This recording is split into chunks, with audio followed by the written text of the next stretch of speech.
কোরআনুল কারীমের 114টি সূরার ভিতরে 3 নাম্বার সূরা, সিরিয়ালে 3 নাম্বার সূরা আলে ইমরান। এই সূরাটির থেকে একটি মাত্র আয়াতে কারিমা তিলাওয়াত করেছি, 139 নম্বর আয়াত। সূরার নাম কি? সূরার নাম কি সবাই বলেন? সূরার নাম কি?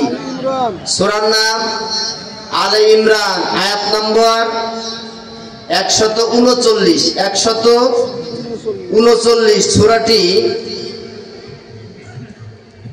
200টি আয়াত বিশিষ্ট। কয়টি আয়াত? 200টি আয়াত বিশিষ্ট একটি সূরা। এই সূরাটি আল্লাহ রাব্বুল আলামিন মদিনায় অবতীর্ণ করেছেন। কোথায় অবতীর্ণ করেছেন? মদিনায় অবতীর্ণ করেছেন। 200টি আয়াত বিশিষ্ট একটি সূরা, 20টি রুকু। আয়াত কত? কতটি আয়াত? রুকু কয়টি? 20টি রুকু। আয়াত হলো 200, রুকু হলো সিরিয়ালে 3 নাম্বার সূরা, আয়াত নাম্বার 139তম সূরা। এই সূরার ভিতরে আল্লাহ রাব্বুল আলামিন বলতেছেন, ওয়ালা তাহিনু ওয়ালা তাহজানু ওয়া আনতুম আ'লাউনা ইন কুনতুম মুমিনিন। আল্লাহ বলতেছেন তোমাদের কোনো ভয়ও নাই, কোনো চিন্তাও নাই, শর্ত হলো যদি মুমিন হতে পারো। কি হতে পারো? কি হতে পারো? সাধারণত ভয় করি আমরা দুনিয়ার ভয় আর মৃত্যুর ভয়। কিসের ভয়? দুনিয়ায় ভয়, আর একটা হলো মৃত্যুর ভয়। আল্লাহ বলতেছেন, ওয়ালা তাহিনু ওয়ালা তাহজানু ওয়া আনতুমুল আ'লাউনা ইন কুনতুম মুমিনিন। তোমাদের ভয়ও নাই, কোনো চিন্তাও নাই, শর্ত হলো কি হতে হবে? কি হতে হবে? মুমিন হতে হবে। আমরা সবাই কি? আমরা এখানে যারা আছি সবাই কি? মুমিন। কিন্তু প্রকৃত মুমিন সবাই হতে পেরেছে কিনা, আজকে আমি কয়েকটি পয়েন্টের কথা বলবো। যদি এই পয়েন্টগুলি আমাদের ভিতরে থাকে তাহলে বুঝতে হবে আমরা প্রকৃত মুমিন হতে পেরেছি। আমরা সবাই চাই না মুমিন হওয়ার জন্য? চাই কি চাই না? মুমিন যদি হতে পারি তাহলে মৃত্যুর সময় আমাদের কোনো ভয় নাই। মানুষ মৃত্যুর সবচেয়ে বেশি ভয় করে, ঠিক না বেঠিক? করে কি করে না? সবচেয়ে বেশি ভয় করে হলো মৃত্যুর ভয়। আল্লাহ বলতেছেন তোমার মৃত্যুর কোনো ভয় লাগবে না। ওয়ালা তাহিনু ওয়ালা তাহজানু ওয়া আনতুমুল আ'লাউনা ইন কুনতুম মুমিনিন। তোমার কোনো ভয়ও নাই, তোমার কোনো চিন্তাও নাই, যদি তুমি শর্ত হলো মুমিন হতে পারো। কি হতে পারো? মুমিন হতে পারো। আমরা সবাই চাই কিনা মুমিন হতে? সবাই চাই কিনা? আমরা এখানে যারা আছি এক বাক্যে সবাই বলবো আমরা মুমিন। আমরা কি? মুমিন। এখন একটা ছাত্র স্কুলে ভর্তি হলো, 6 শুধু ভর্তি হয়েছে, আর ক্লাস 10, 11 পর্যন্ত কোনোদিন পরীক্ষা দেয়নি। ওটা ছাত্র নাম দিতে পারে, আসলে কি ছাত্র? কষ্ট হচ্ছে বুঝতে। একটা ছাত্র যে আপনি ভর্তি করে রেখে এসেছেন ক্লাস 6-এ, এখন ভর্তি হওয়ার পরে ছাত্রের কিছু দায়িত্ব কর্তব্য থাকে কি থাকে না? ক্লাস করতে হয় নিয়মিত, পরীক্ষা দিতে হয়, স্কুলের নিয়ম কানুন মানতে হয়। এখন ওই ছাত্র শুধু ভর্তি হয়ে থাকলো আর সারাদিন পাবলিসিটি করে আমি ছাত্র, পাবলিসিটি করে আমি ছাত্র, পরীক্ষাও দেয় না, স্কুলেও যায় না। আসলে কি ছাত্র? শিক্ষকের কাছে ছাত্র, অভিভাবকের কাছে ছাত্র, এলাকাবাসীর কাছে ছাত্র। ছাত্র। এখন আপনি শুধু পিতা মুমিন ছিল, দাদা মুমিন ছিল, সেই ওয়ারের সূত্রে আপনিও মুমিন হয়েছেন। কি হয়েছেন? এখন পিতার সম্পত্তি ওয়ারের সূত্রে পাওয়া যায়, মুমিনকে ওয়ারের সূত্রে পাওয়া যায়। মুমিন হতে গেলে আপনাকে কিছু কাজের আঞ্জাম দিতে হবে। এখন এই কাজগুলি কি? আল্লাহ রাব্বুল আলামিন কোরআনুল কারীমের সূরা তওবা 112 নম্বর আয়াতে কারিমে আমার আল্লাহ জানিয়ে দিয়েছেন, তোমাকে যদি মুমিন হতে হয় তাহলে তোমাকে কয়েকটি কাজ করতে হবে। এই কাজগুলি যদি তোমার ভিতরে থাকে তাহলে বুঝতে হবে তুমি মুমিন। 1 নম্বর কাজ আমার আল্লাহ জানিয়ে দিলেন, তাইবুনা। মুমিনের 1 নম্বর কাজ হলো মুমিন সব সময় তওবা করবে। কার কাছে? কার কাছে? বিশ্বনবী সাল্লাল্লাহু আলাইহি ওয়াসাল্লাম কমপক্ষে প্রতিদিন 70 বার তওবা করতেন। বলুন তো রাসূলের কি কোনো গুনাহ ছিল কিনা? ছিল। বিশ্বনবী জান্নাতি, যাকে সৃষ্টি না করলে আল্লাহ পৃথিবী সৃষ্টি করতেন না। আমার নবী প্রতিদিন কমপক্ষে 70 বার তওবা করত। বলুন তো আজকে আমাদের তওবার অভ্যাস আছে কিনা? তওবার অভ্যাস আছে? তওবা করি। এক নম্বর আল্লাহ রাব্বুল আলামিন কোরআনুল কারীমে জানিয়ে দিলেন যদি তোমাকে প্রকৃত মুমিন হতে হয় এক নম্বর গুণ হলো তোমাকে তওবাকারী হতে হবে। আমার ভাইরা, যখন একটা মানুষ গুনাহ করে অন্তরে কলবের ভিতরে দাগ পড়ে যায়, কালো দাগ পড়ে যায়, আবার গুনাহ করে আবার কালো দাগ পড়ে যায়, আবার গুনাহ করে আবার কালো দাগ পড়ে যায়, আর যদি তওবা না করে দাগ পড়তে পড়তে পড়তে পড়তে কলবের রোগ হয়ে যায়, ঠিক না বেঠিক? হাজারো দামি কাপড় যদি আপনি পরেন, একদিন পরেছেন, 2 দিন পরেছেন, 3 দিন পরেছেন, 4 দিন পরেছেন, বলুন তো হাজার দামি কাপড় হলো ওই কাপড়টা ময়লা হবে কি হবে না? হবে কি না? এই কাপড় যখন আপনি আবার ডিটারজেন্ট দিয়ে, পাউডার দিয়ে, সাবান দিয়ে পরিষ্কার করবেন, আবার ঘষে মেজে নেবেন, আবার কাপড়টা চকচকে হয়ে যাবে। আল্লাহ রাব্বুল আলামিন বলেন, ও মুমিন বান্দা, মানুষের কাজ হলো ভুল করবে, মানুষ অপরাধ করবে। আমি আল্লাহ রাব্বুল আলামিন জানিয়ে দিয়েছি, লা তাকনাতু মির রাহমাতিল্লাহ ইন্নাল্লাহা ইয়াগফিরুয যুনুবা জামিয়া ইন্নাহু হুয়াল গফুরুর রহিম। আমার বান্দা অপরাধ করবে, অন্তরে কালো দাগ পড়ে যাবে, আমি আল্লাহর কাছে তওবা করবে, আমি আবার পরিষ্কার করে দেব, আবার গুনাহ করবে, আবার তওবা করবে, কল পরিষ্কার করে দেব, আবার গুনাহ করবে, আবার তওবা করবে। আমি তো সেই রহমানুর রহিম, আমি তো সেই গফুরুর রহিম। আমি তোমার পিতার চাইতে দরদি, তোমার মায়ের চাইতে দরদি, তোমার ভাইয়ের চাইতে দরদি, তোমার নেতার চাইতে দরদি। পিতার কাছে একবার অপরাধ করলে ক্ষমা করে, দ্বিতীয়বার করলে ক্ষমা করে, তৃতীয়বার করলে ক্ষমা করে না। পিতার কাছে বারবার অপরাধ করলে প্রয়োজনে সন্তানকে ত্যায্য পুত্র করে দেয়, বাড়ি থেকে বের করে দেয়। আমি তো তোমার সেই দরদি আল্লাহ। আমার কাছে 1-2 বার নয়, 70,000 বার যদি আমার বান্দা গুনাহ করে, আর আমি আল্লাহর কাছে তওবা করার সঙ্গে সঙ্গে আমি আল্লাহ তাকে নতুন কাপড়ের মতো করে দিই। আপনি হাজার দামি কাপড় পরবেন, লক্ষ লক্ষ টাকার কাপড়, ময়লা হয় কি হয় না? হয় কি হয় না? এত দামি কাপড় আপনি সারা জীবনে যদি আর পরিষ্কার না করেন, এক সময় আসবে ওই কাপড়ের কোনো মূল্য থাকবে না। আপনার দেহটা, রূহটা এত দামি। আপনি গুনাহ করবেন, মানুষ মাত্র ভুল করবে, অন্যায় করবে, এটা স্বাভাবিক। গুনাহ করেছে, দাগ পড়ে গেছে, তওবা করেছে, দাগ উঠে গেছে, আবার গুনাহ করেছে, দাগ পড়ে গেছে, তওবা করেছে। তওবাটা হলো আপনার দেহের জন্য ডিটারজেন্ট। তওবাটা কি? আপনার কলবের জন্য একটা ডিটারজেন্ট। আপনি অপরাধ করার পরে আল্লাহর কাছে যতের অন্ধকারে চোখের পানি ফেলে দিয়ে তাহাজ্জুদ গুজারি হয়ে যখন আমার আল্লাহর কাছে তওবা করবেন, আমার আল্লাহ রাব্বুল আলামিন বলেন, লা তাকনাতু মির রাহমাতিল্লাহ ইন্নাল্লাহা ইয়াগফিরুয যুনুবা জামিয়া ইন্নাহু হুয়াল গফুরুর রহিম। আমি এমন দয়ালু, আমি আল্লাহর কাছে তওবা করলে আমি আল্লাহ রাব্বুল আলামিন তার তওবাকে কবুল করে দেই।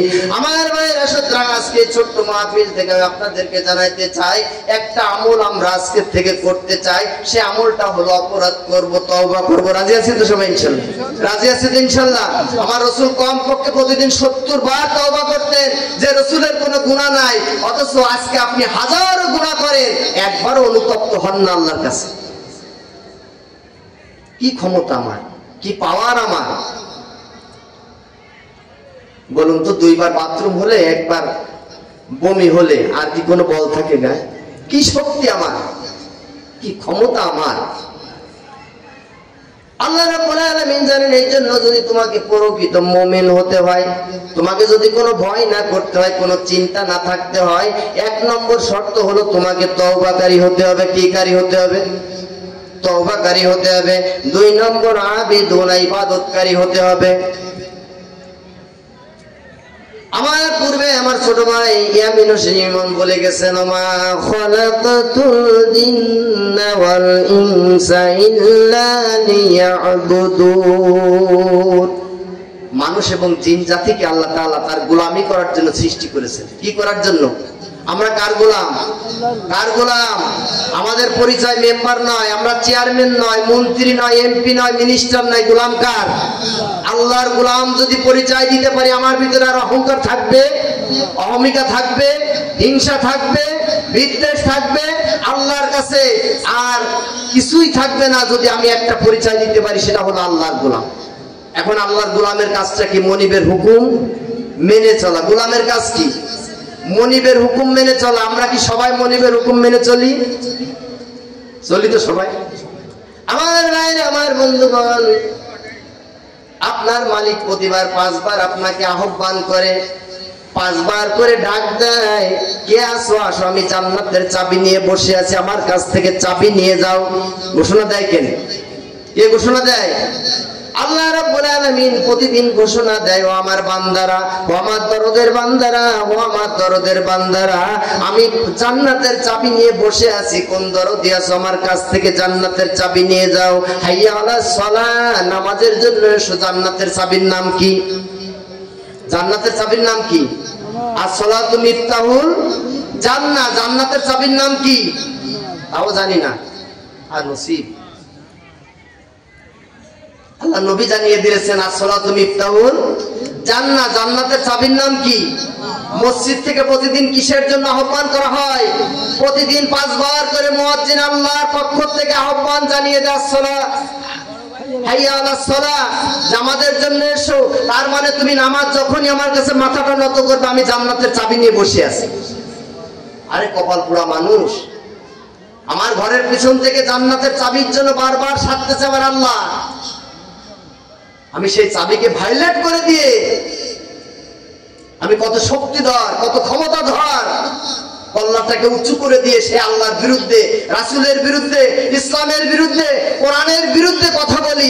আমার কি লজ্জা নাই যে আমার বিন্দু মাত্র কোনো ক্ষমতা নাই? আছে কোনো ক্ষমতা? তাহলে ইবাদত করবো কার? কার ইবাদত? এই ইবাদত কি শুধু মসজিদের ভিতরে? ইবাদত হলো প্রসাবখানা থেকে আরম্ভ করে রাষ্ট্র পর্যন্ত একজন মানুষ দৈনন্দিন যে কাজগুলি করবে, প্রত্যেকটি কাজ হলো তার জন্য ইবাদত। প্রত্যেকটি কাজ কি? কিন্তু আমাদের একটা ট্র্যাডিশন হয়ে গেছে, আমরা মনে করি নামাজ পড়া ইবাদত, রোজা রাখা ইবাদত, হজ করা ইবাদত, যাকাত দেওয়া ইবাদত, ব্যবসা করা ইবাদত না, চাকরি করা ইবাদত না, চাষ করা ইবাদত না। যার ধরুন আমি গতকাল বলেছিলাম, আমরা এইগুলি ইবাদত মনে করি না বিদায় জমির আইল কাটতে কাটতে কাটতে কাটতে আঁকা বাঁকা করি, আঁকা বাঁকা করে জমির আইল আঁকা বাঁকা করে মসজিদে এসে আবার স্লোগান দিয়ে কাটা সোজা করে। করি কি করি না? জমির আইলটা কিন্তু আঁকা বাঁকা করে রেখে এসেছি, আর কাটা সোজা করি কোন জায়গায়? সুতরাং জমির আইল যতক্ষণ সোজা না হবে ততক্ষণ মসজিদের কাতার করলে তোমার ওই ইবাদত আল্লাহর দরবারে। ইবাদত কি শুধু কাতা সোজা করা? আগে জমির আইলটা সোজা করতে হবে। তাহলে ইবাদত করবো কার? গোলামি করবো কার? প্রতিদিন কয়বার করে ডাক দেওয়া হয় জান্নাতের চাবি নেওয়ার জন্য। সুতরাং আমার এলাকাবাসী, আমার প্রিয় দিনী ভাইয়েরা, আমি আহ্বান জানাতে চাই, আজকের থেকে আমি যাই এই মহল্লাবাসীকে জানিয়ে দিতে চাই, প্রত্যেক দিন এই মহল্লার সমস্ত মানুষগুলিকে 5 বার করে আল্লাহ আহ্বান করে, কে আসো জান্নাতের চাবি নিয়ে যাও। এরপরও যদি জান্নাতের চাবি না নিয়ে আমি মৃত্যুবরণ করি, খোদার কসম তোমার স্থানটা জাহান্নাম হবে, তোমার ভাগ্যে জান্নাত নসিব হবে না। হয়তো আমি সামাজিকতা রক্ষা করার জন্য তোমার জানাজায় শরীক হই, সামাজিকতা রক্ষা করার জন্য তোমার জন্য হাত তুলি, কিন্তু তুমি মনে করো না নাফরমান, তুমি মনে করো না মুনাফিক, তোমার জন্য আমি আমার মতো ছোট মাওলানা হাত তুললে আল্লাহ কবুল করবে, কারণ আমার আল্লাহ রসুলের হাতটা পর্যন্ত ফিরাই দিয়েছে। ঠিক না বেঠি? ঠিক না বেঠি? তোমার মতো অসংখ্য মুসল্লি ছিল, সবচেয়ে বড় মুসল্লি বিশ্বনবী সাল্লাল্লাহু আলাইহি সাল্লামের পিছনে সোজাসুজি দাঁড়িয়ে নামাজ পড়েছেন। তার পাঞ্জাবির বহর কম ছিল না, টুপির বহর কম ছিল না, পাগড়ির বহর কম ছিল না, অথচ গোপনে গোপনে নামাজ আদায় ঠিকই করেছেন। কিন্তু সে চাইনি কখনো রসুলকে আমি নেতা মানব, কখনো চাননি। সে চাইনি এই জমিনে আল্লাহর দ্বীন কায়েম হোক, এটা চাননি। সে চাইনি এই সমাজ, রাষ্ট্র, পরিবারে কোরআনুল কারীম চালু হোক, এটা কখনো চাননি। নামাজ পড়তে চেয়েছে। এরকম মুসল্লি আছে না নাই? আছে না নাই? নামাজ পড়তে রাজি আছে, কিন্তু কোরআন তাফসীর শুনতে রাজি নাই। আছে না নাই? এই কোরআনের তাফসীর হলে সবাই কি সন্তুষ্ট হয়? সবাই হয়। একদল কোরআনের তাফসীর করতে সন্তুষ্ট হয়, আর একদল কোরআনের তাফসীর বন্ধ করে দিতে সন্তুষ্ট। আছে না? অসংখ্য মানুষ আছে। সুতরাং কোনো লাভ নাই। তোমার মতো অসংখ্য মানুষ কোরআনের বিরোধিতা করে জমিন থেকে বিদায় নিয়েছেন, কিন্তু সেই কোরআন এখনো জমিন অক্ষত আছে। কারণ কোরআনটা কার? কার কোরআন? আল্লাহ বলেছেন ইন্না নাহনু নাযালনা যিকরা ওয়া ইন্না লাহু লাহাফিজুন। এই কোরআনুল কারীমটা আমি আল্লাহ নাযিল করেছি, এই কোরআনের হেফাজত করার দায়িত্ব আমার। ইউরিদুনা লিইউতফিউ নূরাল্লাহি বিআফওয়াহিম ওয়াল্লাহু মুতিম্মু নূরিহি ওয়ালাউ কারিহাল কাফিরুন। আমার আল্লাহ জানিয়ে দিলেন, আমি আল্লাহ রাব্বুল আলামিন ও পৃথিবীর মানুষেরা শুনে রাখো, যতই কোরআনের বিরোধিতা করো, ইসলামের বিরোধিতা করো, তুমি নিজেই শেষ হয়ে যাবে, আমার কোরআন শেষ হবে না। আমি আল্লাহ রাব্বুল আলামিন আমার এই কোরআনে আমার জমিনকে, আমার এই জমিন আমার কোরআনকে প্রতিষ্ঠিত করেই ছাড়বো। তোমার মতো কাফের অসন্তুষ্ট হলে আমি আল্লাহর কিছু যায় আসে না? আসে। আমার আল্লাহ কোরআন জমিনে প্রতিষ্ঠিত করেই ছাড়বে। এখন যদি আপনি এই জামাতে শরীক না হতে পারেন, আপনি লস করবেন, কোরআনের কোনো লস হবে না। সুতরাং আজকের থেকে আমরা সিদ্ধান্ত নিব, গোলামি করব কার? কার গোলামি করব? আর পৃথিবীর কারোর গোলামি করব? মাথা নত করব কার কাছে? প্রত্যেক দিন 5 বার করে আমাকে আহ্বান করা হয় জান্নাতের চাবি নেওয়ার জন্য। নিব তো সবাই ইনশাআল্লাহ? নিব তো সবাই ইনশাআল্লাহ? কে কে নিব? আল্লাহকে একটু দুইটি হাত তুলে দেখে দিয়ে লিল্লাহি তাকবীর, লিল্লাহি তাকবীর। আল কোরআনের আলো, আল কোরআনের আলো, আমার নেতা তোমার নেতা। আল্লাহ রাব্বুল আলামিন এই হাতগুলিকে আপনি কবুল করুন। আমার বন্ধুগণ, আমার ভাইয়েরা, আমি বলেছিলাম প্রকৃত মুমিন হতে গেলে আমাকে কয়েকটি গুণের অধিকারী হতে হবে। 1 নম্বর গুণটা কি মনে আছে? 1 নম্বর গুণ মনে আছে? ওয়াজ কিন্তু এই ময়দানে রেখে চলে গেলে হবে না। 1 নম্বর গুণটা কি? তওবাকারী হতে হবে। 1 নম্বর কি? আপনাদের মুখস্থ করে নিয়ে যেতে হবে, নইলে কিসসা কাহিনী শুনে আপনি বাড়ি চলে যাবেন। ফজরের নামাজ পড়বেন না, খুব সুন্দর কণ্ঠ, ভালো ওয়াজ হয়েছে, ফজরের নামাজ পড়েছেন না, নামাজ পড়িনি, এই ওয়াজে কোনো লাভ নাই, এই নামাজ শুনেও কোনো লাভ হবে। সুতরাং আমাকে কোরআনুল কারীম থেকে আমি কথা বলতেছি, কোরআনুল কারীমের একটা হরফও কিন্তু কোনো সন্দেহ করার ইখতিয়ার নাই। সেই কোরআন আপনাকে বলতেছে, যদি প্রকৃত মুমিন আপনাকে হতে হয়, ওয়ালা তাহিনু ওয়ালা তাহজানু ওয়া আনতুমুল আলাউনা ইন কুনতুম মুমিনিন, তোমার কোনো ভয়ও নাই, কোনো চিন্তাও নাই, যদি তুমি কি হতে পারো? মুমিন হতে পারো। মুমিন হতে গেলে 1 নম্বর শর্ত আপনাকে তওবাকারী হতে হবে। কি হতে হবে? 2 নম্বর শর্ত হলো ইবাদতকারী হতে হবে। কার ইবাদত করব? গোলামি করব কার? চাকরিতে কার? ব্যবসায় কার? চাষে কার? পরিবারে কার? সমাজে কার? বিচার ব্যবস্থায় কার? অর্থনীতিতে কার? রাজনীতিতে কার? সব জায়গায় গোলামি করতে হবে কার? আল্লাহর গোলামি যদি করতে পারি, আমার কোনো ভয়ও নাই, কোনো চিন্তাও। আল্লাহ রাব্বুল আলামিন জানিয়ে দিলেন 3 নম্বর, আল্লাহ তাআলা জানিয়ে দিলেন আবিদুনাল হামিদুন। আমার নেককার বান্দা, মুমিন বান্দাদের 3 নম্বর গুণ হবে, তারা হবে প্রশংসনীয়। প্রশংসা করব কার? কার প্রশংসা? আমার বন্ধুগণ, আল্লাহ রাব্বুল আলামিন আমার 3.5 হাত বডির ভিতরে যে নিয়ামত দিয়েছেন, আমি চিন্তা করি আমি গরিব মানুষ, আমার পয়সা নাই, আমার টাকা নাই, আমি কি খরচ করব? আমার কোনো পয়সা নাই, আমি তো অভাবী মানুষ, আমি গরিব মানুষ, আমার কিছুই সম্পদ নাই। আমার আল্লাহ তাআলা জানিয়ে দিলেন, ও পৃথিবীর মুসলমানেরা, তুমি যদি অভাবী হও, শুকরিয়া আদায় করার কোনো জিনিস না পাও, তোমার 3.5 হাত বডির ভিতরে আমি আল্লাহ রাব্বুল আলামিন যে পার্টস গুলি দিয়েছি, বর্তমান বাজার হিসেবে সর্বনিম্ন দাম হলো 3 কোটি টাকা। কয় কোটি? কয় কোটি? আপনার 3.5 হাত বডির ভিতরে, আমার 3.5 হাত বডির ভিতরে আল্লাহ যে পার্টস গুলি দিয়েছেন, এই পার্টসের দাম সর্বনিম্ন বাজার অনুযায়ী 3 কোটি টাকা। কত টাকা? টের পাই না। টের তখনই পাবো যখন ডাক্তারের কাছে গেলে বলবে কিডনি নষ্ট হয়ে গেছে। বলুন তো, একটা কিডনি প্রতিস্থাপন করতে গেলে কত টাকার দাম? আর 2টা কিডনি প্রতিস্থাপন করতে গেলে কত টাকার দাম? 2টি চক্ষুর দাম কত? 2টি কানের দাম কত? 2টি হাড়ের দাম কত? বাল্বের দাম কত?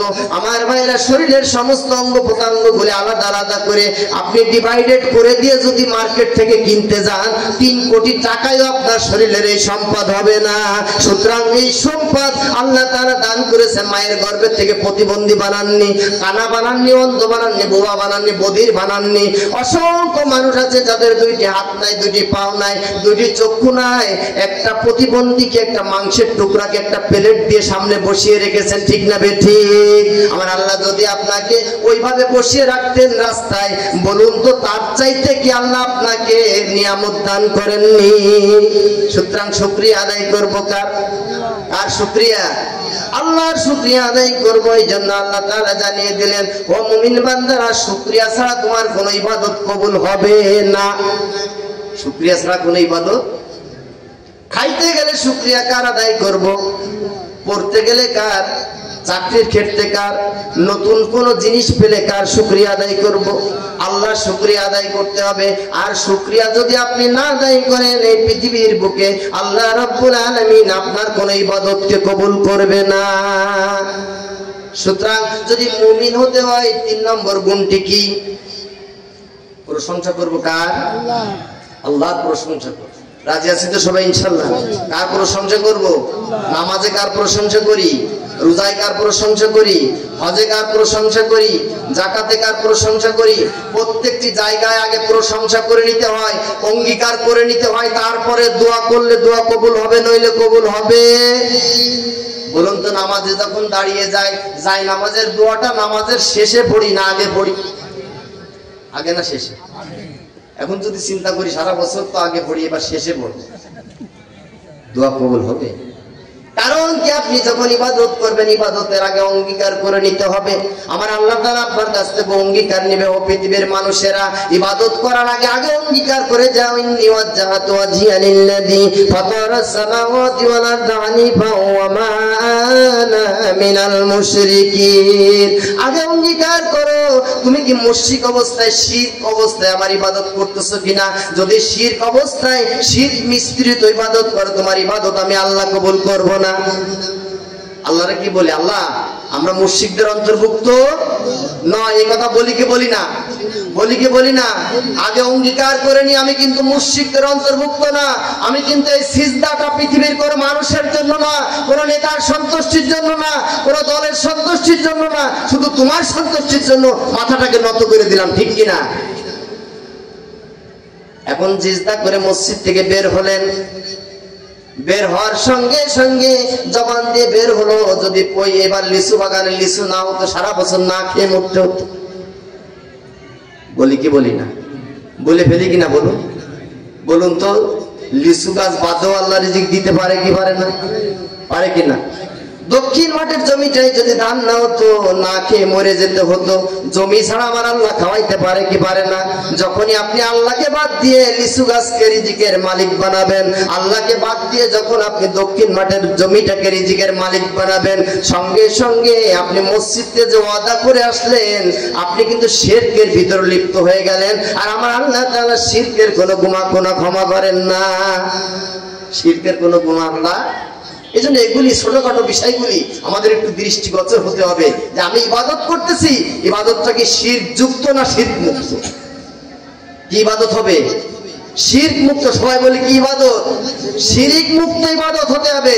শুধু তাই নয়, হজ করতে যাবেন, সেখানে যারা হাজী সাহেব আছেন তারা বলতে পারবেন, আপনি যখন আরাফাতের ময়দানে হজ আরম্ভ করার জন্য পৌঁছে গেছেন, আপনাকে আগে অঙ্গীকার করে নিতে হয়, লাব্বাইক আল্লাহুম্মা লাব্বাইক লা শারীকা লাকা লাব্বাইক ইন্নাল হামদা ওয়ান নি'মাতা লাকা ওয়াল মুলক লা শারীকা লাকা লাব্বাইক। বলতে হয় কিনা? হজের পূর্বে বলতে হয় এই কথাটা। কারণ কি? আল্লাহ, আপনার দরবারে হাজির হয়েছি, লা শারীকা লাকা লাব্বাইক, আমরা কোনো শিরক করি না, বিনা শিরকে, শিরক মুক্ত হয়ে আপনার দরবারে হাজির হয়েছি। এখন আপনি হজ করে আসলেন, হজ করে আসার পরে জনগণকে ডাক দিলেন, আমি হাজী সাহেব, তোমরা সবাই শোনো, সব জনগণ শোনো, জনগণই একমাত্র ক্ষমতার উৎস। বলি কি বলি না? বলে কি বলে না? নেতা হজ করে এসেছেন, মাথায় টুপি আছে, তসবিহ হাতে আছে। শোনো আমার ভাইরা, তোমরা কিন্তু শক্তির উৎস, ক্ষমতার উৎস।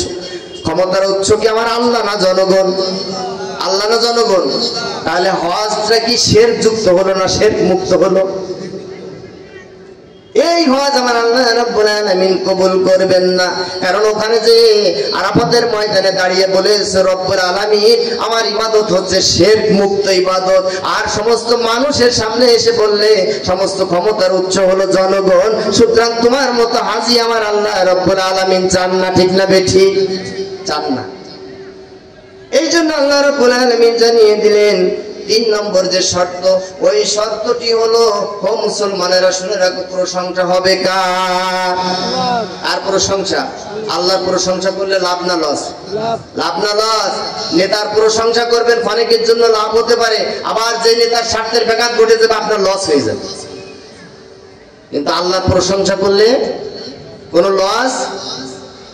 4 নম্বর আমার আল্লাহ রাব্বুল আলামিন জানিয়ে দিলেন السائحون الراكعون الساجدون। আল্লাহ রাব্বুল আলামিন জানিয়ে দিলেন ও পৃথিবীর মানুষেরা শুনে রাখো, আসাইমুনা 4 নম্বর হলো সবে সিয়াম পালনকারী হতে হবে। মুমিনরা কি হবে? মুমিনরা কি হবে? সিয়াম। ইয়া আইয়ুহাল্লাযীনা আমানু কুতিবা আলাইকুমুস সিয়াম কামা কুতিবা আলাল্লাযীনা মিন ক্বাবলিকুম লাআল্লাকুম তাত্তাকুন। আমার আল্লাহ রাব্বুল আলামিন ঈমানদারদেরকে ডেকে বলেছেন, কারণ বেঈমানের জন্য রোজা না। রোজা কাদের জন্য না? ঈমানদারের জন্য না বেঈমানের জন্য? যদি বেঈমান রোজা রাখে রোজা কবুল হবে না। তাহলে আগে আপনাকে ঈমানদার হতে হবে। ঈমানদারের জন্য কিন্তু রোজা সমস্ত মানুষের জন্য বলে রোজা না। রোজা কি সমস্ত মানুষের জন্য? আল্লাহ যদি সমস্ত মানুষের জন্য রোজা দিতেন, ডাক দিতেন ইয়া আইয়ুহান নাস, কিন্তু আমার আল্লাহ বলেছেন না না, সমস্ত মানুষের জন্য না, বেঈমানের জন্য কোনো রোজা না, রোজা হলো ঈমানদারের জন্য। এটা ঈমানদারের জন্য আল্লাহ রাব্বুল আলামিনের পক্ষ থেকে একটা বোনাস। সারাটি বছর আমার বান্দা আমার কাছে মাথা নত করেছে, সারাটি বছর কষ্ট করেছে, রাতের ঘুমকে হারাম করে দিয়ে ঠান্ডা শীতের ভিতরে ওযু করে করে নামাজ পড়েছে। একটি বছর কোনো ফ্যাক্টরিতে চাকরি করলে যেমন ঈদের সময় বা কোনো অনুষ্ঠানের সময় বোনাস দেয়, আমার আল্লাহ রাব্বুল আলামিন আরবি মাস অনুযায়ী একটি বছর ইবাদত করার পরে ওই বান্দাকে রমজানুল মুবারকে বোনাস দেয়। সুতরাং পৃথিবীর মানুষেরা একটি বছর যারা ইবাদত করনি, একটি বছর যারা ইবাদত করনি, শুধু রমজানুল মুবারকে 2টি 4টি রোজা রেখেই তুমি জান্নাতে যাবে, এটা কিন্তু সম্ভব হবে না। আজকে থেকে বুঝতে হবে রোজা কিন্তু ঈমানদারের জন্য, বেঈমানের জন্য বলো রোজা না। বুঝা গেছে? রোজা কাদের জন্য? রোজা কাদের জন্য? ঈমানদারের জন্য রোজা, বেঈমানের জন্য কিন্তু রোজা না। আমার ভাইরা সামনে রমজানুল মুবারক চলে এসেছে। ও পৃথিবীর মুসলমানের এখন থেকে রমজানের প্রস্তুতি নাও। যারা 11টি মাস ভুল করেছো, ভুলের পরে ভুল, ভুলের পরে ভুল করে কলবটাকে কালো দাগ পরিয়ে ফেলেছো, এই শাবান মাস থেকে বিশ্বনবী বলেছেন শাবান মাসে রাতের অন্ধকারে তাহাজ্জুদ পড়ে পড়ে, দিনের বেলায় কোরআন পড়ে, নামাজ পড়ে পড়ে আল্লাহর কাছে কাঁদো, ওগো রব্বুল আলামিন আমি তো 11টি মাস ইবাদত করতে পারিনি, ভুলের ভিতরে গেছি, শয়তানের চক্রান্ত করে ভুল করে ফেলেছি। ওগো আল্লাহ রমজানুল মুবারকে আমার মনে চাচ্ছে আল্লাহ রমজানের রোজাটা আমি রাখবো। ওগো রব্বুল আলামিন আজকে থেকে তাওবাতুন নাসুহা করলাম। ওগো আল্লাহ তুমি আমাকে ক্ষমা করে দিয়ে রমজানুল মুবারকে সিয়াম সাধনা করার তৌফিক দান করে দাও। আমার আল্লাহ বলে যখন আমার বান্দা 2 ফোঁটা চোখের পানি ফেলবে, আমি আল্লাহ রাব্বুল আলামিনকে স্মরণ করে আমার দুইটা ফোঁটা আমি আল্লাহ রাব্বুল আলামিন কখনো মিস করি না। একটা হলো শহীদের রক্তের ফোঁটার সাথে আমি আল্লাহ বেঈমানি করি না, আর আমার নেককার বান্দাদের চোখের পানি ফোঁটার সাথে আমি আল্লাহ বেঈমানি করি না। সুতরাং যখন রাতের অন্ধকারে একাকী তার গুনার জন্য অনুতপ্ত হয়ে আমি আল্লাহর কাছে চোখের 2 ফোঁটা পানি ফেলবে, আর বারবার আমি আল্লাহর কাছে ফরিয়াদ করবে, আমি আল্লাহ তার বাকি 11টি মাসের জিন্দেগীর গুনাহগুলি আমি আল্লাহ মাফ করে দিব। বলেন সুবহানাল্লাহ। পারে কি পারে না? পারে কি পারে না? সুতরাং আজকে আমরা এখানে যারা আছি সবাই তো মুমিন, ঠিক না বেঠিক? সবাই ঈমানদার, কোনো সন্দেহ আছে না? কে কে ঈমানদার একটু হাত উঁচু করি আমরা, কে কে ঈমানদার? অনেকের হাত তুলতে কষ্ট হচ্ছে, আল্লাহ কি বলে বিপদে পড়ি কিনা। সবাই আমরা ঈমানদার, মনে বল আছে কি নাই? না থাকলেও আজকের থেকে সবাই ঈমানদার। রাজি আছে তো ইনশাআল্লাহ? আল্লাহকে একটু দেখাই দে, লিল্লাহি তাকবীর, লিল্লাহি তাকবীর। আল্লাহ তুমি হাতগুলিকে কবুল করো। আজকের থেকে যারা এই ময়দানে আছে রব্বুল আলামিন সবাইকে সামনে রমজানুল মুবারক ঈমানদার হয়ে সিয়াম সাধনা করার তৌফিক দান করে দিও। সবাই বলে আমিন। আমরা সবাই রোজা রাখবো ইনশাআল্লাহ। রাজি আছি না? এখন এই রোজাটা কি মাঝামাঝি রাখবো, নাকি শেষের 10 দিন রাখবো, না প্রথম 10 দিন রাখবো? আমির সাহেবরা এখানে আছেন, উইদ্দাত শব্দ ব্যবহার করেছে, অর্থাৎ রোজার কিন্তু ইদ্যত পালন করতে কি করা লাগবে। একটা মেয়ে যখন ডিভোর্স হয়ে যায় তখন তার কিন্তু ইদ্যত পালন করতে হয়। কি পালন করতে হয়? ইদ্যত পালন করে আরেকটা স্বামীর ঘরে যেতে হয়, সেটা বৈধ হয়। আর ইদ্যত পালন না করে যদি স্বামীর ঘরে চলে যায় সেটা কিন্তু অবৈধ হয়। কি হয়? অবৈধ হয়। রোজার কিন্তু ইদ্যত আছে, আল্লাহ কোরআনুল কারীমে স্পষ্ট করে জানিয়ে দিয়েছেন। এই ইদ্যতটা হলো একটি মাস। ইদ্যত কি? এখন যদি 10 দিন রোজা রাখার পরে তুমি ইদ্যত পালন করনি, তুমি রোজাদার রোজাদার পরে চিল্লায় বড় আমি রোজাদার আমি রোজাদার। আবার অনেকে সিটারিও করে, প্রথমটা রাখে আর শেষেরটা রাখে, আর মানুষের সামনে বলে আমি আগা ঘোড়া রোজা আছি। বলে কি বলেন? ভুল বললাম? প্রথমটা থাকে আর শেষেরটা থাকে। এখন মানুষের সামনে মানতে খাটায়, মিথ্যা কথা বলেন, ভাই রোজা আছে না, রোজা মানে আমি আগা ঘোড়া রোজা। কিন্তু রোজার ইদ্যত কতদিন? 1 মাস, 30 দিনও না, 29 দিনও হতে পারে। রোজার ইদ্যত হলো একটি মাস। সুতরাং একটি মাস ইদ্যত পালন করে যে ব্যক্তি রোজা রাখবে, আল্লাহ রাব্বুল আলামিন তাকে বেগুনাহ মাসুম করে ঈদের ময়দান থেকে বাড়ি ফেরাবে। আর যদি ইদ্যত পালন না করে শুধু মানুষকে দেখানোর জন্য রোজাদার, আমার আল্লাহ বলতেছেন রোজা আমার জন্য না, তোমার ওটা হারাম রোজা হয়ে যাবে। সুতরাং আজকে এখানে যারা আছে রোজার ইদ্যত পালন করবো তো ইনশাআল্লাহ। রোজার ইদ্যত পালন করবো তো, কোনো বাহানা কোনো অজুহাত চলবে না। ইবাদতের ক্ষেত্রে কোনো অজুহাত চলে না। আপনি গ্যাস্ট্রিকের রুগী, আন রুগী, ত্যান রুগী, অথচ রোজাদারের সামনে যে আপনি পান জর্দা কষে দিয়ে আপনি পান চাপাই চাপাই রোজাদারের সামনে পিস করে ফেলেন। আবার আপনি কি রোজা রাখতে বললে আমি গ্যাসের রুগী, আমার সমস্যা। অথচ মেডিকেল সায়েন্স বলতেছে সবচাইতে গ্যাসের উপকারী হলো রোজা।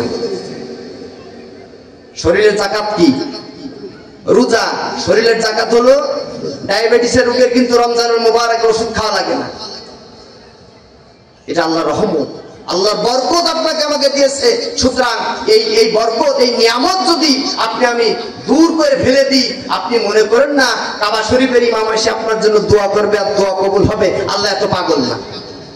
আল্লাহ কি এত পাগল? আপনার আমার মতো বড় ইমানদার, আপনার আমার মতো বড় পাগড়িওয়ালা টুপিওয়ালা ছিলেন আব্দুল্লাহ ইবনে উবাই। রাসূলের পিছনে নামাজ পড়তেন, আল্লাহ রাসূল তাকে চিনতে পারেননি। রাসূল চিনতে পারেননি তাকে।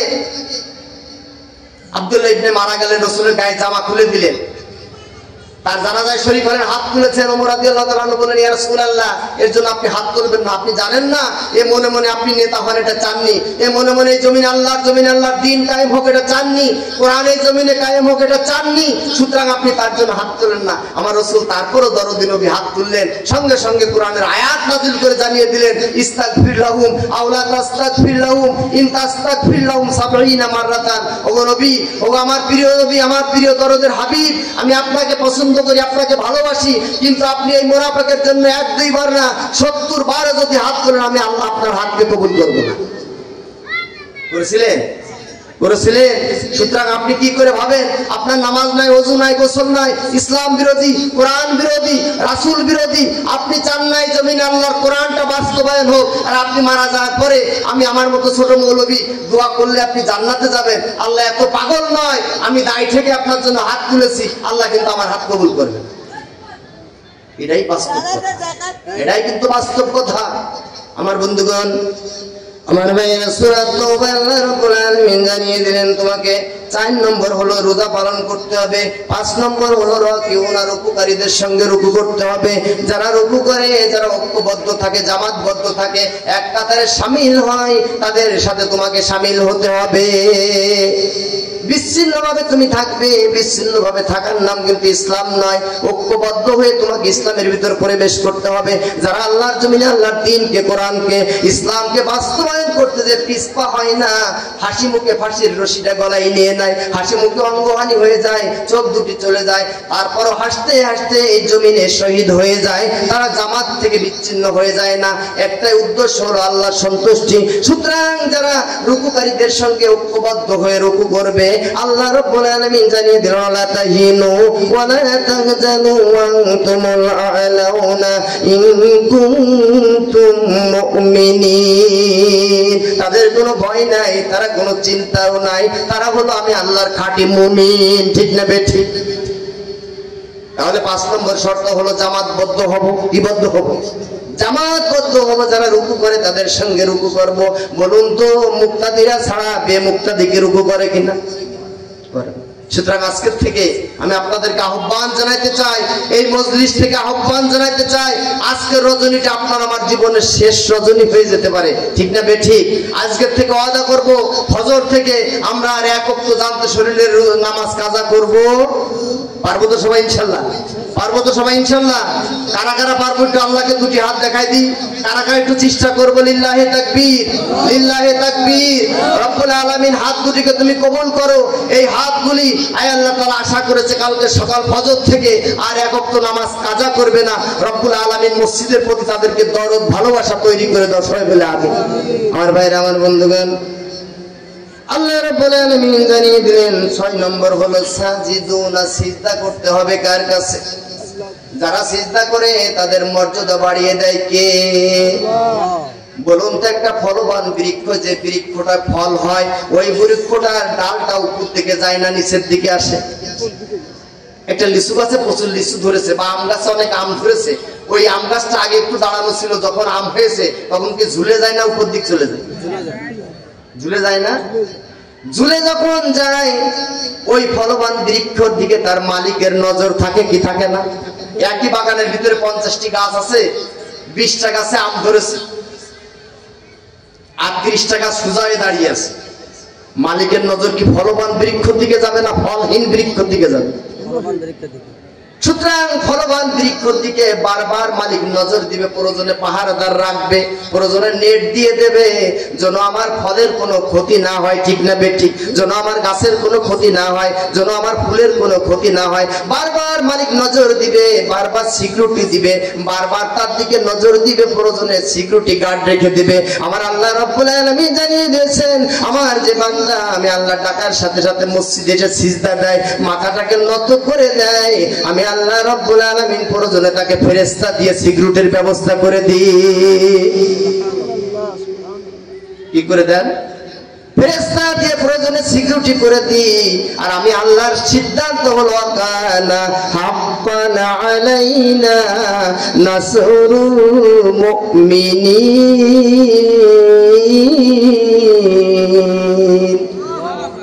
আমি আল্লাহ, আমার কাছে ওয়াজিব হলো আমার ওই বান্দা যদি কোনো বিপদে পড়ে সাহায্য করে, আমি আল্লাহর জন্য ওয়াজিব হয়ে যায়। সুতরাং আপনি যখন আল্লাহর কাছে মাথাটাকে নত করে দিবেন, আল্লাহর শুকরিয়া আদায় করবেন, আমার আল্লাহর কাছে আপনি হলেন ফলবান বৃক্ষ। আর এই ফলবান বৃক্ষর সিকিউরিটির জন্য, ফলবান বৃক্ষ নজরদারির জন্য আমার আল্লাহ রাব্বুল আলামিন সার্বক্ষণিক ফেরেশতা দিয়ে আপনাকে নজর রাখেন, সার্বক্ষণিক সিকিউরিটি দিয়ে রাখেন। আর যদি কোনো বিপদে পড়েন, সঙ্গে সঙ্গে আমার আল্লাহ জানিয়ে দিলেন ওয়াকানা হাক্কান আলাইনা নাসরুল মুমিনিন, আমি আল্লাহ রাব্বুল আলামিন সঙ্গে সঙ্গে তাকে সাহায্য করা আমি আল্লাহর জন্য ওয়াজিব হয়ে যায়। আল্লাহ করেছেন কি করেন নাই? করেছেন কি করেন নাই? ইব্রাহিম আলাইহিস সালামকে যখন নমরুদ অগ্নিকুণ্ডে নিক্ষেপ করে দিল, সকলের জানা আছে। জিবরিল আমিন যে বলল, ভাই ইব্রাহিম, আমি তোমার কোনো সহযোগিতা করতে পারি কিনা? ইব্রাহিম আলাইহিস সালাম বললেন, আমি তো আমার আল্লাহকে রব হিসেবে স্বীকার করে নিয়েছি, আমি তো আমার আল্লাহকে একত্ববাদ হিসেবে স্বীকার করে নিয়েছি, আমি তো রবুবিয়াত হিসেবে স্বীকার করে নিয়েছি। সুতরাং আমার আল্লাহ যদি নমরুদের অগ্নিকুণ্ডে তার ইব্রাহিমকে জ্বালিয়ে ছারখার করে দিয়ে সন্তুষ্ট হয়, আমার ইব্রাহিমের এই 3.5 হাত বডির কোনো মূল্য নাই। আর আমার আল্লাহর যদি নেক বান্দা আমি হয়ে থাকি, আমার আল্লাহ যে ওসিলাই হোক এই নমরুদের অগ্নিকুণ্ডের থেকে আমাকে উদ্ধার করবেন। আস্থা আছে কি নাই? ভরসা আছে কি নাই? আছে না? আল্লাহ উদ্ধার করেননি? সঙ্গে সঙ্গে এই কথা বলার পরে আল্লাহ রাব্বুল আলামিন আগুনকে নির্দেশ দিলেন। আগুন চলে কার কথায়? কার কথায়? আগুনকে নির্দেশ দিলেন, কুনি বারদাউ সালামান আলা ইব্রাহিম। খবরদার খবরদার আগুন, তুমি হঠাৎ তুমি ফায়ার প্রুফ, জান্নাত থেকে তাফসীরের ভিতরে এসেছে জান্নাত থেকে ফায়ার প্রুফ পোশাক দিয়েছেন। আর ওই ফায়ার প্রুফ পোশাক ইব্রাহিম আলাইহিস সালামকে জিবরাইল আমিন পরাইয়ে দিয়েছেন। আর আগুনকে নির্দেশ দিয়েছেন, খবরদার খবরদার একদম ঠান্ডা হবে না, তাহলে আমার ইব্রাহিম বরফ জমে যাবে, আবার উত্তপ্ত হবে না, তাহলে চলে যাবে। সুতরাং ঠান্ডাও না গরমও না, শীতল হয়ে যাও আমার ইব্রাহিমের জন্য। আগুন কথা শুনেছেন কি শুনে নাই? সুতরাং ইব্রাহিম আলাইহিস সালাম ছিলেন আল্লাহর নেককার বান্দা। বলুন তো সেই আল্লাহ এখনো আছে না নাই? বয়স হয়ে গেছে না? এখন কি বয়স হয়ে গেছে? সুতরাং ইব্রাহিম আলাইহিস সালাতু ওয়াস সালাম আল্লাহর নেককার বান্দা হওয়ার কারণে, মুমিন বান্দা হওয়ার কারণে যদি আমার আল্লাহ উদ্ধার করতে পারে, আপনার আমার মতো রহিম করিম জব্বারকে কি আমার আল্লাহ উদ্ধার করতে পারবে না? এই জন্য মাথাটাকে নত করতে হবে কার কাছে? কার কাছে? কয়বার? কয়বার? প্রতিদিন কয়বার? 5 বার আপনাকে মাথা নত করতে হবে আল্লাহর কাছে। মাথাটাকে নত করে দিলে আমার ওই মাথাটাকে উঠানোর দায়িত্বটা কার হবে? অত ইজ্জু মাংতাসা অত জিল্লু মাংতাসা বিয়াদিকাল খায়র। ইজ্জত দেওয়ার মালিক আমার আল্লাহ, ইজ্জত ছিনিয়ে নেওয়ার মালিক আল্লাহ। মনে করেন না আপনি বড় চেয়ার পেয়েছেন বিদায় আপনার ধারে কাছে আর কেউ যেতে পারবে না। এমন সময় এসে যাবে যদি আল্লাহর সঙ্গে নাফরমানি করেন, আল্লাহর দ্বীনের সঙ্গে নাফরমানি করেন, কোরআনের সঙ্গে নাফরমানি করেন, প্লেটে ভাত থাকলেও খাওয়ার সময় দিবে না। ঠিক না ঠিক? ঠিক না ঠিক? পারে কি পারে না? আমাদের ইতিপূর্বে গত কয়েকদিন আগে 5 আগস্টে আমরা প্রমাণ পেয়ে গেছি, যা একটু মানে দুর্বলতা ছিল এখন সচল হবে না ইমান। যা একটু দুর্বলতা ছিল আল্লাহ পারে কি পারে না আল্লাহ জানে। পারে কি পারে না? পারে কি না? ফেরাউন, নমরুদ, তাদের উত্তরসূরিদের গল্প শুধু ইতিহাস করে এসেছি, আর আমরা বাংলাদেশের জমিনে 5 আগস্ট নিজের চোখে দেখেছি। ঠিক না বেটি? ভাত খাওয়ার সময় পর্যন্ত দিয়েছেন না। ইজ্জত দিয়েছিলেন কে? আল্লাহ। ছিনিয়ে নিয়েছেন কে? সুতরাং সেই আল্লাহর জমিনে থেকে, আল্লাহর বিছানায় থেকে, আল্লাহর আসমানের নিচে থেকে আল্লাহর সংবিধানকে তুমি ডাস্টবিনে ছুঁড়ে দিতে চাও। সুতরাং তুমি মনে করো না তুমি ক্ষমতাশালী। আমার আল্লাহর কাছে মুহূর্তের ভিতরে তোমার ক্ষমতাকে আমার আল্লাহ চিজ করে নিতে পারে। কারণ আমার এই কোরআনকে কি আমার আল্লাহ বেইজ্জতি করবেন? করবেন? কোরআনের সাথে আপনি বেইজ্জতি করবেন, আপনি বেইজ্জতি হয়ে যাবেন, আমার কোরআন এই জমিনে থেকেই যাবে। একজন কোরআন আলাকে আপনি হত্যা করবেন, লক্ষ লক্ষ কোরআন আলা এই জমিনে জন্মগ্রহণ করবে। কারণ কোরআন প্রেমিকগুলি হলো পাথরকুচি পাতা। কিসের মতো? পাথরকুচি পাতা চেনেন সবাই? পাথরকুচি পাতা, আপনি একটা পাতা ছিঁড়ে ফেলে দিবেন, ওই পাতা প্রত্যেকটি শিরায় শিরায় গাছ জমবে। দেখেছেন? পাথরকুচি পাতা আপনি যদি মনে করেন একজন আলেমকে পাথরকুচি পাতার মতো মনে করেন, আলেমের বৃক্ষগুলি ছিন্ন ভিন্ন করে দিবেন, প্রত্যেকটি পাতা ছিঁড়ে ছিঁড়ে আপনি ছুঁড়ে ফেলে দিবেন, ফাঁসির কাষ্ঠে ঝুলাবেন, আপনি হত্যা করবেন, আপনি বুকার স্বর্গে বাস করেন। প্রত্যেকটি আলেমের বিনিময়ে, আলেমের রক্তের পিঠ ফুটার বিনিময়ে একজন কোরআন প্রেমিক জন্ম নিবে। কারণ কোরআনের জমিনে প্রতিষ্ঠিত করার দায়িত্ব কার? আল্লাহ। সেই কোরআনের সাথে আপনি বিরোধিতা করবেন, নায়েবে রাসূলের সাথে বিরোধিতা করবেন, আপনি এই জমিন থেকে বিদায় নেবেন, কিন্তু কোরআন এই জমিনে থেকেই যাবে ইনশাআল্লাহ। এজন্য মাথা নত করবো কার কাছে? কার কাছে? যদি ভুলের ভিতর থেকে থেকে আজকে তওবা করে নিব, এখন থেকে আর আল্লাহর কাছে মাথা নত করতে আমরা দ্বিধাবোধ করব না। হতে পারে আজকে রজনী আমার জীবনের শেষ রজনী হয়ে যেতে পারে, যদি একটা সিজদা আল্লাহর দরবারে কবুল হয়ে যায়। একটা সিজদা কবুল হলে আপনি জান্নাত। তো সিজদা না দিলে কি সিজদা কবুল হবে? আমার মহল্লাবাসী, এত সুন্দর একটা মসজিদ, অনেকে ভাবতেও পারে না এই ভিতরে আসলে যে এত সুন্দর মসজিদ আছে। কিন্তু আফসোস, হয়তো এমন দিন হয় ফজরে শুধু ইমামই থাকে। জবাবদিহি করা লাগবে না? লাগবে কিনা? যারা মহল্লাবাসী আছেন জবাবদিহি করা লাগবে কি লাগবে না? সব ধ্বংস হয়ে যাবে, মসজিদ ধ্বংস হবে না। শুনে রাখুন, সব ধ্বংস হয়ে যাবে, মসজিদ ধ্বংস হবে না। আপনি যদি মসজিদের আবাদ করেন, আজকে জমির আবাদ ভালো করলে যেমন জমির ফসল পান, মসজিদের আবাদ করবেন, আপনার দুনিয়ার সব চলে যাবে। কালকে আমাদের মুসিবতের কালে মসজিদ বেছে বেছে ওই মুসল্লিগুলিকে সাথে নিয়ে জান্নাতে চলে যাবে। মসজিদ কার ঘর? কার ঘর? সুতরাং এই ঘরের আপনি আবাদ করলে আপনার লাভ না লস?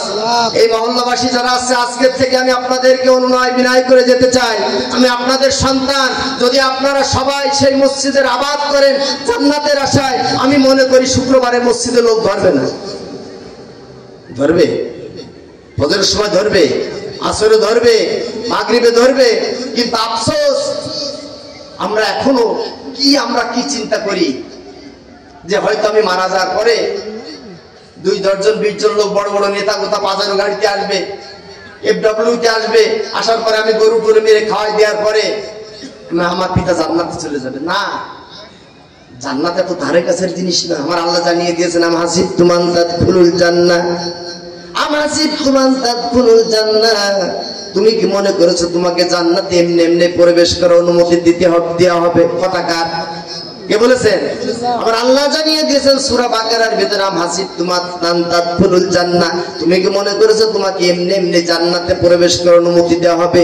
ওয়ালাম্মা ইয়াতিকুম মাসালুল লাযিনা ক্বালু মিন ক্বাবলিকুম মাসাতহুমুল বাসাউ ওয়া দাররাউ ওয়া যুলজিলু হাত্তা ইয়াকুলার রাসূলু ওয়াল লাযিনা আমানু মা'আহু মাতা নাসরুল্লাহ আলা ইন্না নাসরাল্লাহিল করিব। আমার আল্লাহ জানিয়ে দিলেন, ও পৃথিবীর মুসলমানেরা, তুমি মনে করো না তোমাকে এমনি এমনি জান্নাতে প্রবেশ করার অনুমতি দেওয়া হবে। ওয়ালাম্মা ইয়াতিকুম মাসালুল লাযিনা ক্বালু মিন ক্বাবলিকুম, অথচ ইতিপূর্বে যারা জান্নাতের নিয়ামত ভোগ করেছে, যারা জান্নাতের সনদ পেয়েছে, তুমি তাদের ইতিহাসের দিকে একটু তাকিয়ে দেখো। তারা আল্লাহকে রব হিসেবে মানতে যে জিহ্বাটাকে টান দিয়ে তাদের জিহ্বার উপরে কাঁটা ফুটিয়ে দেওয়া হয়েছে যাতে আল্লাহকে না ডাকতে পারে। জিহ্বাটা খণ্ড বিখণ্ড করে দেওয়া হয়েছে, লোহার চিরুনি তৈরি করে উত্তপ্ত করে শরীর দিয়ে টেনে টেনে চামড়াগুলি বের করে দেওয়া হয়েছে। আর বলা হয়েছে তোমার রবকে জবান থেকে বের করে দাও। জিহ্বায় কাঁটা দেওয়া হয়েছে, জবাব দিয়েছেন, ও আমার মালিক শুনে রাখো, শুনে রাখো, ও দুনিয়ার মনিব শুনে রাখো, তুমি হয়তো আমি আল্লাহর নাম উচ্চারণ করার জন্য আমার জিহ্বা হয়তো বন্ধ করে দিতে পারবে, কিন্তু আমার আল্লাহর দেওয়া কল কিন্তু তুমি বন্ধ করতে পারবে না। আমার আল্লাহকে আমি আমার অন্তরের ভিতরে নিয়ে নিয়েছি। কিসের ভিতরে নিয়েছি? দিলের ভিতরে নিয়ে নিয়েছি। সুতরাং জিহ্বাকে তুমি বন্ধ করতে পারবে না। আবার যখন গায়ের চামড়াগুলি আর লোহার চিরুনি দিয়ে উত্তপ্ত করে করে শরীর থেকে বারবার চামড়াগুলি ছিলে ছিলে নিয়ে যাওয়া হয়েছে, শুধু হাড্ডি আছে, গায়ে মাংস নাই। শরীরের অঙ্গ প্রত্যঙ্গগুলি একটু একটু করে কাটা হয়েছে, একটা হাত কেটে দেওয়া হয়েছে, বলা হয়েছে এখনো মুহাম্মাদের সাথে বন্ধুত্ব বাদ দাও, তোমার আল্লাহর সাথে বন্ধুত্ব বাদ দাও, তোমাকে বাঁচিয়ে রাখা হবে। স্বীকার করেনি। আবার আরেকটি হাত কেটে দেওয়া হয়েছে, তাও স্বীকার করেনি। দুইটি চক্ষু উঠিয়ে দেওয়া হয়েছে, স্বীকার করেনি। পা দুইটি কাটিয়ে দেওয়া হয়েছে। শরীরের সমস্ত অঙ্গ প্রত্যঙ্গগুলি এক এক করে কাটিয়ে দেওয়া হয়েছে। আর বারবার প্রস্তাব দেওয়া হয়েছে, তোমার দিলের ভিতর থেকে, জবান থেকে এখনো মুহাম্মাদের সাথে বন্ধুত্ব বাদ দাও, আল্লাহর সাথে বন্ধুত্ব বাদ দাও, তুমি বেঁচে থাকবে। একই কথা বলেছে। ও দুনিয়ার মানুষেরা, ইমানদারদেরকে তোমরা চেনো না? আমার আল্লাহ রাব্বুল আলামিন জানিয়ে দিয়েছেন, ইন্নাল্লাহা আশতারা মিনাল মুমিনিনা আনফুসাহুম ওয়া আমওয়ালাহুম বিআন্না লাহুমুল জান্নাহ। মুমিন ব্যক্তির জান এবং মাল খরিদ করে নিয়েছেন, বিনিময়ে আমার আল্লাহ রাব্বুল আলামিন আমাকে জান্নাত দিবে। খরিদ করেছেন কিসের বিনিময়ে? জান্নাতের বিনিময়ে আমার জান এবং মাল আমার আল্লাহ অনেক আগেই খরিদ করে নিয়েছেন। সুতরাং আমার এই 3.5 হাত বডি নিয়ে, আমার সম্পদ নিয়ে যদি আমার আল্লাহ আমাকে জান্নাত দেন, আমার মতো মানুষের আর কোনো দুঃখ নাই। কারণ আমার আল্লাহ সুসংবাদ দিয়ে দিয়েছেন, আল্লাহ তাখাফু ওয়া লা তাহজানু ওয়া বাশিরু বিল জান্নাতিল্লাতী কুনতুম তুআদুন। আল্লাহু আকবার। আমার আল্লাহ জানিয়ে দিয়েছেন, তুমি আমাকে ভয় দেখে লাভ নাই, অঙ্গ প্রত্যঙ্গ কেটে কোনো লাভ নাই। দেখো আমার আল্লাহ জান্নাতটাকে আমার সামনে হাজির করেছেন। আমার আল্লাহ জান্নাতের প্রতিচ্ছবিটা জিবরাইলের মারফতে এনে হাজির করিয়ে আমাকে আহ্বান জানাচ্ছেন, আল্লাহ তাকাফু, তোমার কোনো ভয় নাই, ওয়ালা তাহজানু, তুমি কোনো চিন্তাও করো না, ওয়াবশিরু বিল জান্নাতিল লাতী কুনতুম তুআদুন। এই দেখো এই জান্নাত তোমার জন্য আমার আল্লাহ প্রস্তুত করে রেখেছেন। এই জান্নাতে আমার আল্লাহ তোমাকে এখন দুনিয়ার থেকে বিদায় নিলেই জান্নাত দিয়ে। বলেন সুবহানাল্লাহ। আর কোন দুঃখ আছে? কোন কষ্ট আছে? সুতরাং ইমানদারদেরকে মারার ভয় দেখিয়ে লাভ নাই, হত্যা করার ভয় দেখিয়ে লাভ নাই, শহীদ করার ভয় দেখিয়ে লাভ নাই। ইমানদাররা সার্বক্ষণিক মৃত্যুর জন্য প্রস্তুত থাকে, ঠিক না বেঠিক? এই জন্য আমার ভাইরা, আল্লাহ রাব্বুল আলামিন সূরা তাওবার ভিতরে আল্লাহ তাআলা জানিয়ে দিয়েছেন, মাথাটাকে নত করতে হবে কার কাছে? কার কাছে? আমরা করবো তো সবাই ইনশাল্লাহ। আল্লাহর কাছে মাথাটাকে নত করবো তো ইনশাল্লাহ। ইজ্জত বাড়িয়ে দিবেন কে? ইজ্জত বাড়াবেন কে? সুতরাং একটা ফলবান বৃক্ষর দিকে যেমন মালিকের নজর থাকে, সিজদা যে ব্যক্তি দেয় ওই সিজদার মাথার দিকে আমার আল্লাহর নজর থাকে। সিজদাকে আর মিস করবো আমরা? আর কেউ মিস করবো? সিজদা দিলে লাভ না লস? আমার আল্লাহ রাব্বুল আলামিন জানিয়ে দিলেন 7 নম্বর যে কাজটি একজন ইমানদার করবে, সেই কাজটি হলো সৎ কাজের আদেশ দিবে। তা'মুরুনা বিল মারুফ। ইমানদার কিসের আদেশ দিবে? সৎ কাজে। এই সমাজে সৎ কাজ বেশি না অসৎ কাজ বেশি? সৎ কাজের লোক বেশি না অসৎ কাজের লোক বেশি? তাহলে এই সমাজ এখনো সৎ কাজের সমাজ হয় নাই। আপনি নামাজ পড়বেন, নিচের দিকে তাকিয়ে হাঁটবেন, আপনি সমাজের কোনো মাতব্বরি করবেন না, সমাজের বিচার ব্যবস্থার কোনো পরিবর্তন করবেন না, সমাজের যারা নেতৃত্ব স্থানীয় আছে জালিম জুলুমের শিকার মাজলুম মানুষগুলিকে আপনি বাঁচাইবেন না। আপনার মতো ইমানদার আল্লাহ রাব্বুল আলামিন চান না। যদি আপনি মনে করেন শুধু নামাজ পড়ে পার পেয়ে যাবেন, তাহলে আমার বিশ্বনবী মুহাম্মদ রাসূলুল্লাহ সাল্লাল্লাহু আলাইহি সাল্লামের দান মুবারক শহীদ করার দরকার ছিল না, ঠিক কিনা? আপনার আল্লাহর কাছে পছন্দনীয় হতে গেলে আল্লাহ রাব্বুল আলামিনের ব্যক্তি, পরিবার, সমাজ এবং রাষ্ট্রীয় জীবনে সৎ কাজের আঞ্জাম দিতে হবে। সৎ কাজ ছাড়া আপনার কোনো ইবাদত আল্লাহর দরবারে কবুল হবে না। তার জন্য যদি আপনাকে যুদ্ধ করতে হয়, যদি আপনাকে হত্যা করতে হয়, যদি নিজে হত্যা হতে হয়, সেটাও আপনাকে করতে হবে। কার সন্তুষ্টির জন্য? কার সন্তুষ্টির জন্য? আল্লাহর সন্তুষ্টির জন্য যদি আপনি করেন, আল্লাহ পুরস্কার দিবে না? দেয়নি ইতিপূর্ব পুরস্কার? আমার বন্ধুগণ, আমার ভাইয়েরা, উহুদের যুদ্ধে বিশ্বনবী সাল্লাল্লাহু আলাইহি ওয়াসাল্লামের 70 জন সাহাবী শাহাদাত বরণ করেছেন। কয়জন? আমি আপনাদের সামনে কোরআনুল কারীমের যে আয়াতটি তেলাওয়াত করেছি, আল্লাহ তাআলা সূরা আলে ইমরানের 139 নম্বর আয়াতে আল্লাহ উহুদের যুদ্ধের প্রেক্ষাপটে আয়াতটি নাযিল করেছেন। আল্লাহ জানিয়ে দিয়েছেন, ওয়ালা তাহিনু ওয়ালা তাহজানু ওয়া আনতুমুল আলাউনা ইন কুনতুম মুমিনিন। তোমাদের কোনো ভয় নাই, কোনো চিন্তাও নাই যদি তোমরা মুমিন হতে পারো। আমার বন্ধুগণ, উহুদের যুদ্ধে বিশ্বনবী সাল্লাল্লাহু আলাইহি ওয়াসাল্লামের 70 জন সাহাবী শাহাদাত বরণ করেছেন। সাহাবীদেরকে বলল, ওই লাশগুলিকে নিয়ে আসো। গুনতে গুনতে সিরিয়াল অনুযায়ী দেখলেন 68টা আছে, বাকি কয়টা থাকলো? পাইছে কয়টা? 68টা পেয়েছে, আর 2টি লাশ এখনো খুঁজে পাচ্ছে না। এই 2টি লাশ কার? খুঁজে খুঁজে আর পায় না। এমন সময় একজন যুবতী মেয়ে বুরকা পরে পদ্মার সহিত এসে বিশ্বনবী সাল্লাল্লাহু আলাইহি ওয়াসাল্লামকে সালাম জানান, আসসালামু আলাইকুম ইয়া রাসূলুল্লাহ। বিশ্বনবী বলেন, ওয়ালাইকুম আসসালাম। ওগো মা, তুমি কি চাও? বলি, ইয়া রাসূলুল্লাহ, আজকে কিন্তু আপনি আমার বিবাহ পড়িয়েছেন। বিবাহ পড়েছেন কে? ইয়া রাসূলুল্লাহ, আপনি আমার বিবাহ পড়িয়েছেন। দেখেন এখনো পর্যন্ত আমার হাতের মেহেদি কিন্তু ওঠে নাই। বিশ্বনবী বললেন, ও আজকে তো আমি হানজালার জানাজা পড়িয়ে বিবাহ পড়িয়েছি। আর বিবাহ? হানজালার বিবাহ পড়েছি। রাসূলের চোখ দিয়ে পানি টপ টপ করে পড়তেছে। হায়রে, আমার হানজালের লাশটা বুঝিয়ের ভিতরে নাই। 2টি লাশ বাকি আছে, একটা হলো হানজালার, আর একটা বিশ্বনবীর চাচা আমির হামজার 2টা লাশ বাকি আছে।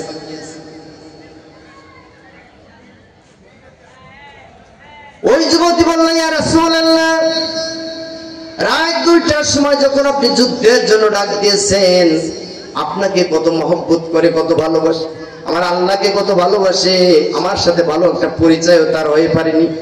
ইয়া রাসূলুল্লাহ, সেই অবস্থা আমাকে রেখে আপনার কাছে চলে এসেছে। আপনার ডাকে বিন্দু মাত্র কাল ক্ষেপণ করেনি, আল্লাহ রাব্বুল আলামিনের ডাকে কাল ক্ষেপণ করেনি। ইয়া রাসূলুল্লাহ, আমি আপনাকে বলতে এসেছি, শহীদ হওয়া ব্যক্তিদের তো আপনি গোসল করেন না, গোসল লাগে না, কিন্তু হানজালা অপবিত্র ছিল, হানজালাকে আপনি গোসল করিয়ে তারপরে দাফন করান। বিশ্বনবী সাহাবীদেরকে পাঠিয়ে দিলেন, যাও হানজালার লাশটা খুঁজে নিয়ে আসো। খুঁজতে খুঁজতে খুঁজতে খুঁজতে একটি লাশ পেল, যে লাশটি কিন্তু কাফন দিয়ে জড়ানো আছে। সাহাবীরা মুখটি খুলে দেখে হানজালার মাথা দিয়ে কেবল টপ টপ করে পানি বের হচ্ছে। বিশ্বনবীর কাছে হানজালার লাশটি নিয়ে আসলো। ইয়া রাসূলুল্লাহ, ইয়া হাবিবাল্লাহ, সমস্ত লাশগুলি কিন্তু কাফন দিয়ে মোড়ানো না, একটি লাশ কাফন দিয়ে মোড়ানো। ইয়া রাসূলুল্লাহ, এই যে হানজালার লাশ, মাথা দিয়ে টপ টপ করে পানি পড়তেছে। এমন সময় জিবরিল আলাইহিস সালাম এসে গেছে। ইয়া রাসূলুল্লাহ, ইয়া হাবিবাল্লাহ, আপনার হানজালার এই কুরবানিকে আমার আল্লাহ এত পছন্দ করেছেন, এত ভালোবেসেছেন, কোনো অজুহাত পেশ করেননি।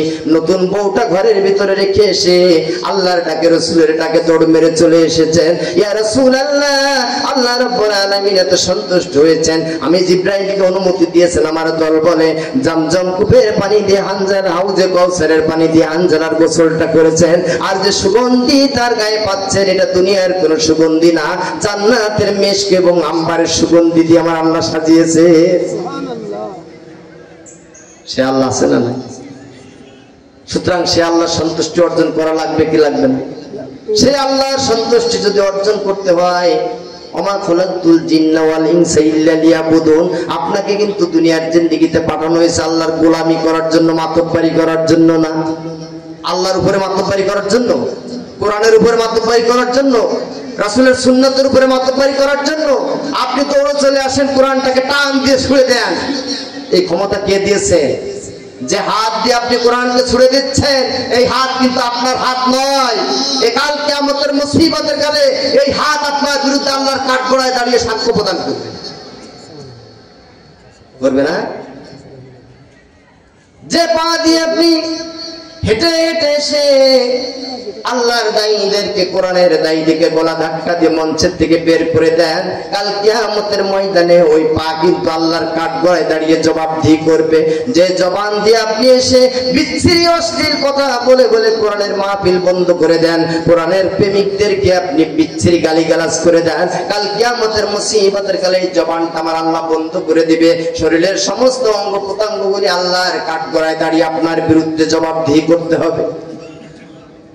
সুতরাং আমার ভাইরা, যারা এখন এই ভুলের ভিতরে আছি, এখনো পর্যন্ত আমাদেরকে সাবধান হতে হবে।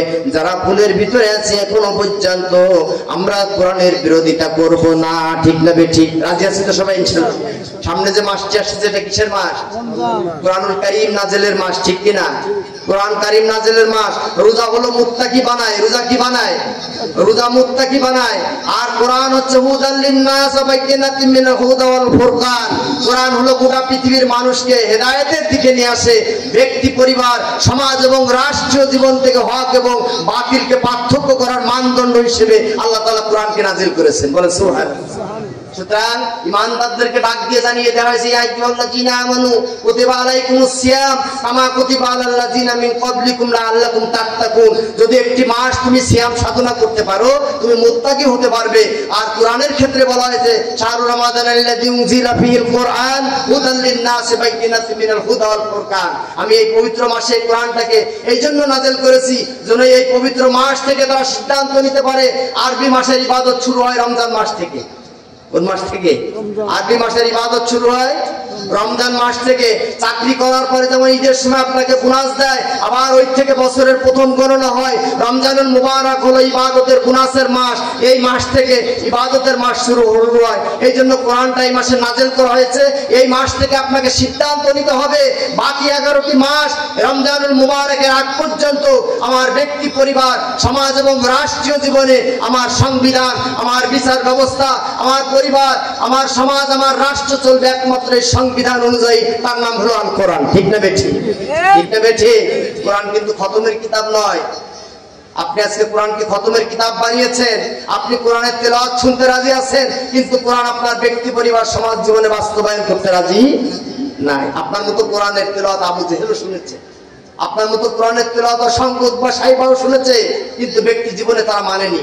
সুতরাং আজ যারা বোকার স্বর্গে বাস করেন, যদি মনে করেন আজ কোরআনের তেলাওয়াত দিয়ে ঝাড়ফুঁক দিলে আপনি সুস্থ হয়ে যান, তাহলে সেই কোরআন আপনার ব্যক্তি, পরিবার, সমাজ এবং রাষ্ট্রীয় জীবনে বাস্তবায়ন করলে আপনার পরিবার সুস্থ হয়ে যাবে, সমাজ সুস্থ হয়ে যাবে, রাষ্ট্র সুস্থ হয়ে যাবে। আর কোনো তন্ত্র মন্ত্র দিয়ে রাষ্ট্র সংস্কার করার সুযোগ নাই। সুতরাং সময় এসেছে সংস্কার করার। আমাদের সন্তানেরা, আমাদের ছোট্ট ছোট্ট বাচ্চারা রক্ত দিয়েছে, জীবন দিয়েছে এই সমাজকে সংস্কার করার জন্য। সুতরাং সেই সমাজে যদি আজও সেই চাঁদাবাজি, দুর্নীতিবাজ, আজও সেই মাহফিল বন্ধ করার লোক তৈরি হয়ে থাকে, তাহলে তাদের রক্তের সাথে বেঈমানি করা হয়ে যাবে। সুতরাং আজকে থেকে সিদ্ধান্ত নিতে হবে, এই সমাজ সংস্কার হবে কোরআন দিয়ে। রাজি আছেন সবাই ইনশাআল্লাহ? পরিবার সংস্কার হবে কি দিয়ে? রাষ্ট্র সংস্কার হবে কি দিয়ে? রাজি আছি সবাই ইনশাআল্লাহ? কোরআনের পক্ষে থাকবো তো সবাই ইনশাআল্লাহ? কে কে থাকবো আল্লাহকে একটু দেখাই দিন। লিল্লাহি তাকবীর, লিল্লাহি তাকবীর। আর কোরআনের আলো, আর কোরআনের আলো। আল্লাহ রাব্বুল আলামিন কোরআনুল কারীমটাকে আমাদের ব্যক্তি, পরিবার, সমাজ এবং রাষ্ট্রীয় জীবনে আমরা মৃত্যু আগ পর্যন্ত আমরা বুকে ধারণ করে চলতে পারি। আল্লাহ তাআলা আমাদের সবাইকে কবুল করুন। আমার সময় শেষ।